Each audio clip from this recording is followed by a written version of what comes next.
ಯಪ್ಪ SIR ಇಂದ ಇಡೀ ದೇಶದಲ್ಲಿ ಭಾಳ ಅನಾಹುತ ಆಗ್ತಾಯಿದೆ. ಸಾಮಾನ್ಯ ಜನ ಬಡವರಿಗೆ ಇನ್ನೂ ನಾವು ಅದನ್ನು ಪರಿಚಯ ಮಾಡ್ಕೊಂಡಿಲ್ಲ.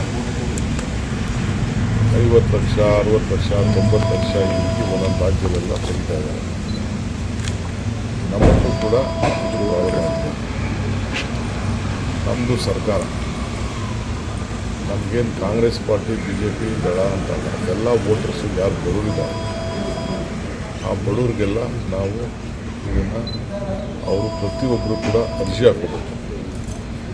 ಅರ್ಜಿ ಹಾಕ್ಕೊಳ್ಳಿಲ್ಲ ಅಂತಂದರೆ ಅವರು ಮತದಾನದ ಹಕ್ಕನ್ನು ಕಳ್ಕೊಳ್ತಾರೆ. ಯಾವಾಗ ಮತದಾನದ ಹಕ್ಕನ್ನು ಕಳ್ಕೊಳ್ತಾರೆ ಅವ್ರಿಗೆ ಯಾವ ಥರದ ಬೆನಿಫಿಟು ಸಿಗೋದಿಲ್ಲ. ನಾಳೆ ಪೆನ್ಷನ್ ಇರ್ಬೋದು, 5 ಗ್ಯಾರಂಟಿ ಇರ್ಬೋದು, ಮನೆ ಇರ್ಬೋದು, ಸೈಟ್ ಇರ್ಬೋದು, ಜಮೀನು ಇರ್ಬೋದು, ಎಲ್ಲ ಕೂಡ ಅವರೆಲ್ಲ ಕಳ್ಕೊಳ್ತಾರೆ. ಸೊ ಈ ದೃಷ್ಟಿಯಿಂದ ಸರ್ಕಾರ ಅವ್ರಿಗೆಲ್ಲರೂ ಕೂಡ ಅವ್ರಿಗೇನೇನು ದಾಖಲೆ ಬೇಕು ಆ ದಾಖಲೆ ಎಲ್ಲ ಒದಗಿಸ್ಕೊಳ್ಬೇಕು. So as a responsible government ಈಗ ಕೇರಳಲ್ಲೆಲ್ಲ ಮಾಡಿದ್ದಾರೆ, ಬಂಗಾಳಲ್ಲಿ ಮಾಡಿ, ಬಟ್ ಅದನ್ನು ಅಪೀಲ್ ಸ್ಟೇಜ್ಗೆ ಹೋಗಿ ಅದನ್ನು ಅಕ್ಸೆಪ್ಟ್ ಆಗಿಲ್ಲ. ಕೆಲವರು ಮಾತ್ರ ವೋಟಿಂಗ್ ರೈಟ್ ಕೊಟ್ಟಿದ್ದಾರೆ.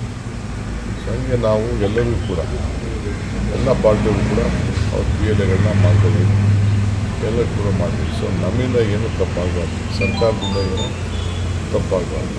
ನಾವು ಎಲ್ಲರಿಗೂ ನ್ಯಾಯ ಒದಗಿಸ್ಕೊಳ್ಬೇಕು ಅನ್ನೋ ದೃಷ್ಟಿಯಿಂದ ಎಲೆಕ್ಷನ್ ಗೆಲ್ಲೋದು ಸೋಲೋದು ವೋಟ್ ಹಾಕೋದು ಅದೆಲ್ಲ ಬೇರೆ ವಿಚಾರ. ಅವ್ರು ಯಾರಿಗೂ ಕೂಡ ನಮ್ಮ ಜವಾಬ್ದಾರಿ ಮತದಾನ ಹಕ್ಕನ್ನು ಕಳ್ಕೊಳ್ಬೇಡಿ.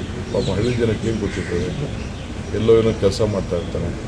ಈಗೆಲ್ಲ ಗುಳೆ ಹೋಗಿದ್ದಾರೆ, ಗೋವಾಗೆ ಹೋಗಿದ್ದಾರೆ, ಮುಂಬೈಗೆ ಹೋಗಿದ್ದಾರೆ, ಬೆಂಗಳೂರಿಗೆ ಬಂದಿದ್ದಾರೆ, ಎಲ್ಲ ಕಡೆ ಹೋಗಿದ್ದಾರೆ. ಅವರು ಎನ್ಯುಮಿನೇಷನ್ ಫಾರ್ಮ್ಗೆ ಸೈನ್ ಹಾಕಲಿಲ್ಲ ಅಂತ 3 ಸತಿ ಹೋಗ್ತಾರಂತೆ. ಅವ್ರ ಮನೇಲೇ ಇಲ್ಲದೆ ಹೋದರೆ ಪಾಪ ಅವ್ರಿಗೇನು ಗೊತ್ತು ಹಳ್ಳಿ ಜನಕ್ಕೆ.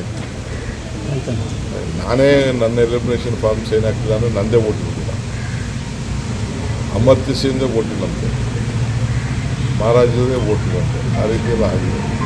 ಸೊ ಕೋರ್ಟಲ್ಲಿ ಏನ್ಬಿಟ್ರು, ಆಯಿತು ನೆಕ್ಸ್ಟ್ ಎಲೆಕ್ಷನ್ ವೋಟ್ ಹಾಕೊಂಡಿದ್ದೀನಿ ಅಂದ್ಬಿಟ್ಟು ಸೊ ಸ್ಕಿಪ್ ಆಯಿತು. ಆ ಕೆಲಸ ಆಗಿದೆ ಬೇಡ, ಎಲ್ಲರೂ ಅವ್ರ ವೋಟ್ನ ಅವ್ರು ಉಳಿಸ್ಕೊಳ್ಳಿ. ಬಡವ್ರಿಗೇನೋ ನಾವು ಪೆನ್ಷನ್ಗಳು ಇದನ್ನು ಸ್ಕೀಮ್ಗಳೆಲ್ಲ ಕೊಡ್ತಾಯಿದ್ದೀವಿ.